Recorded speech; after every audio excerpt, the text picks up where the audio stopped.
दादा जय महाराष्ट्र. जय शिवराय. राज्याचे उपमुख्यमंत्री अजितदादा पवार यांचा वाढदिवस होता.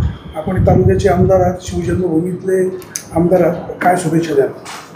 अजितदादा पवार हे राज्याचं फार महत्त्वाचं नेतृत्व आहे. 6 वेळा उपमुख्यमंत्री होणारे हे महाराष्ट्रातले पहिलेच व्यक्तिमत्व आहे. 6 वेळा उपमुख्यमंत्री राहिलेत आणि आत्तापर्यंत त्या 8 वेळा निवडून गेलेले आहेत.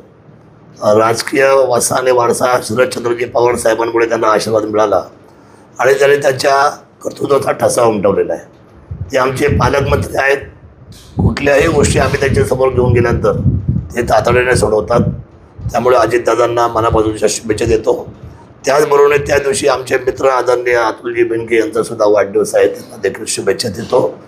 दुसरी गोष्ट, ह्या गावचे सरपंच म्हणून जे राहिले 5 वर्ष, ते सन्मान्य प्रदीपजी चाळक साहेब यांचासुद्धा वाढदिवस आहे आणि अनेक लोकांचा वाढदिवस 23 तारखेला आहे. मी या सर्व व्यक्तिमत्वांना त्यांच्या भावी काळाच्या शुभेच्छा देतो. उत्तम आयु आरोग्य त्यांना परमेश्वराने बहाल करावं अशा पद्धतीच्या शुभेच्छा. किल्ले शिवनेरी जुन्नर विधानसभा, तालुका महाराष्ट्र, राज्य विधानसभा या सर्वांच्या वतीने शुभेच्छा. राज्याचे मुख्यमंत्री देवेंद्र फडणवीस यांचा सुद्धा 22 तारखेला वाढदिवस. निश्चित ही सगळी जी मंडळी आहेत, देवेंद्र फडणवीस साहेब म्हणजे आज आपल्या सगळ्यांचे प्रमुख आहेत. 2014 ते 2019 बरोबर मी त्यांच्यावर काम केलं. खूप मजा आली त्यांच्यावर काम करताना. दिलेला शब्द पाळला आदरणीय देवेंद्रजींनी. आणि एकनाथजी शिंदे साहेब यांच्याबरोबर मी अनेक वर्ष काम करतो आहे. आज मी त्या पक्षात जरी नसलो तर मी संयुक्त म्हणून आणि निश्चितपणे या महायुतीला मी पाठिंबा दिलेला आहे. त्याचा घटक आहे ना, तरी मी त्या ठिकाणी काम करतो आहे. एकनाथ शिंदे साहेबांचा पण स्वभाव, त्यांची कामाची पद्धत मी अनुभवतो आहे.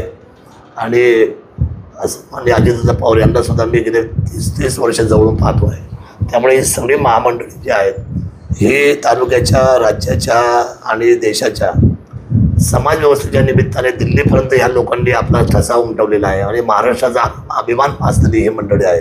त्यामुळे देवेंद्रजींनासुद्धा त्यांच्या वाढदिवसाच्या शुभेच्छा देतो. आणि सन्मान्य खरं तर ह्या राज्यामध्ये काम करणारे आमचे सगळे जेवढे काही नेते मंडळी आहेत त्याच्यामध्ये एक गोष्ट मी सांगेन की विधिमंडळामध्ये आजच्या मित्राला सर्वात जास्त बहुमत जर ह्या 1970 पासून जर कुठल्या सरकारला मिळाले असेल तर ह्या सरकारला मिळाले ज्यांनी 288 पैकी 237 जागा असा विक्रमी बहुमताची आज भरभक्कम ताकद या सरकारकडे आहे.